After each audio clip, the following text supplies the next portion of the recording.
The theater enthralled me. I was always captivated by the dancing and singing, always entranced by the emotions and performances that could bring a person to tears. I'd grown up surrounded by musical theater. My mother loved plays and would take me to them since I was young. I found the entire experience to be magical. Getting dressed up, sitting in the velvet chairs under the golden lighting, and waiting for that moment with the lights dropped and the curtains opened. The excitement and anticipation I would feel as the opening number would begin was like none other, and I would sit up as tall as I could to watch the stage, completely starstruck. My favorite performances were always musicals. I would watch Grease, Hairspray, and Mamma Mia on repeat, singing their catchy classics that would play in my head for days after. I prided myself in knowing all the words to every song and being able to perform them with the same gasps as the actors in the movies. I also loved the storytelling aspect of plays. The writer's ability to captivate an audience and tell complicated stories that were broken up with musical numbers always impressed me. I began writing my own stories, sharing the little life experience I had, and putting myself in perspectives I'd never been in before. Of course, the plays I would write would have to come with lots of songs. Ballads, comedy numbers, and choreographed routines were always necessary. My head was always turning with new ideas about stories to tell. Although I had a burning desire to be a theater actress, I was a painfully shy kid. I wouldn't dare audition for a play, certainly never the lead, and couldn't envision myself ever actually singing on stage. I was content with writing plays about everything that interested me instead. I was inspired by the books I read and would write plays based off of the narratives of these characters whose lives captivated me. I loved reading books about people whose worlds seemed so different from mine and learning that we're all actually the same. My favorite books at the time were narratives of children in Europe during the Holocaust. These books were so interesting because they told stories about people just like me, young girls living their lives with their families and friends, girls who played with toys and had the same dreams and ambitions that I did. Although the situations that they were in were so foreign to me and completely unfathomable, I saw myself in them. Their stories made me feel so much compassion and taught me that all people in all walks of life are the same, not so deep down. That's what I loved most about plays, the way that they connected people to one another. For a brief time during the show, you were the character. You felt what they felt, laughed when they laughed, and cried when they cried. Although I was scared to act and put myself out there, I instead made my voice heard through writing. I continued writing stories and performing in my living room, but my acting never left the house. That wasn't until I learned that the church I was going to at the time put on Christmas and Easter shows with the kids of the church. It was called Shining Lights, and it absolutely changed my life. I was thrilled when I found out I was old enough to join and started going to their weekly practices and rehearsals. In Shining Lights, they put all the younger children who didn't have speaking roles in the choir. This is where I started when I first joined. As a member of the choir, you sang all the songs and learned the choreography of the music throughout the show. During the practice rehearsals, the choir would sit in their designated seats and stand when it was time for us to sing our songs throughout the play. While we were sitting there, we would watch the older kids who had acting roles rehearse their parts. This is where the real action was, and I wanted to be a part of it. The actors would read out their lines from the scripts, and when they memorized them, they would add all the emotion and flair that I loved of live theater. They got costumes, sung solos, and brought the magic of theater alive. The actors did what I never thought I could. The way they boldly took to the stage, drawing all the attention and leaving the audience hanging on every word was something I didn't think I was capable of. I had so much anxiety, and although I wanted to, I could never actually see myself acting. Just as I told my story through writing, I now told my story through the choir.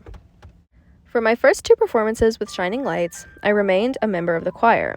Although I wasn't acting, I still loved being a part of all the behind-the-scenes action of putting on a play. Watching everything come together on the final day of performances made it all worth it. I loved singing on stage with the spotlight illuminating us and hearing the final standing ovation that would come from the audience at the end. I just finished my second performance of Shining Lights, and the play director was setting up casting auditions for the Christmas play. I had always wanted to try out, and so I took the risk and went to the first day of auditions. The director would call out a character's name, and everyone who wanted to try out would take turns reading lines for the character.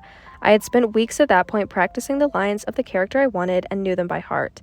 I could envision myself on stage, saying them with all the drama and passion, giving the character the justice I knew I could deliver. There was only one thing standing in my way: my fear. I had never done anything like this before. I was not the type of kid who wanted attention or people looking at me. My mind raced with a million ideas of how I could mess up, completely embarrassing myself, and shatter my dreams of ever acting. I sat in my seat, shaking. My heart was pounding out of my chest, and the anxiety rising inside of me was deafening. I wanted to get up and leave the audition, but I knew I would never experience what I had always wanted for so long. My sweaty palms squeezed the script, and I held my breath until my character's name was called out. I stood up and went to join the others who were auditioning as well. When I walked up to the auditioning table and said I'd like to try out, the director looked genuinely shocked. I had been so quiet that they hadn't expected I'd want a part. I shocked myself too by the fact that I was up there. My turn to audition came, and I read my lines out. My voice shook a bit, but I didn't stumble, and I gave it all the energy I had. After the auditions, I was still in shock. It was so unlike myself to be that bold, to put myself out there. But I wanted this opportunity, the experience, and this part. I anxiously waited until the next week at rehearsals when the cast was announced. I didn't want to get my hopes up too high since I didn't want to be disappointed. The character I auditioned for had a huge role in the play, and I had never acted before. I wasn't sure if they thought I would be the right fit, or more importantly, if I thought I would be the right fit. Was I actually up for having a big role like this? I listened intently as the cast names were read off, hearing one by one as my name failed to be mentioned.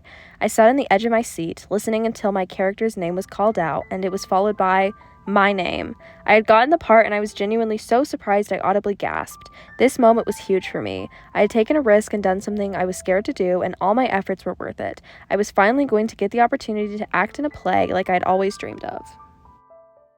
The next several months were full of rehearsals. I practiced my lines nonstop and would recite them to anyone who would listen. I was now one of the actors I had looked up to as I sat in the choir watching, and I did my best to give my full energy into making the show a good one. I learned so much about being part of a cast, and was a part of making everything come together on the day of performances. As the day got closer, my fear started to creep back in. What if I mess up my lines? What if something goes wrong and I don't know how to improvise?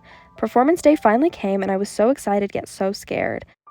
I stood backstage listening to the crowded room filling up with people. The thought of everyone staring at me and me alone was enough to make me sick. But I battled through this fear just as I had during auditions. I had worked too hard to give up and wanted to see it through. I was in my costume, mic on, and heart pounding. The curtains opened and all eyes fell on me.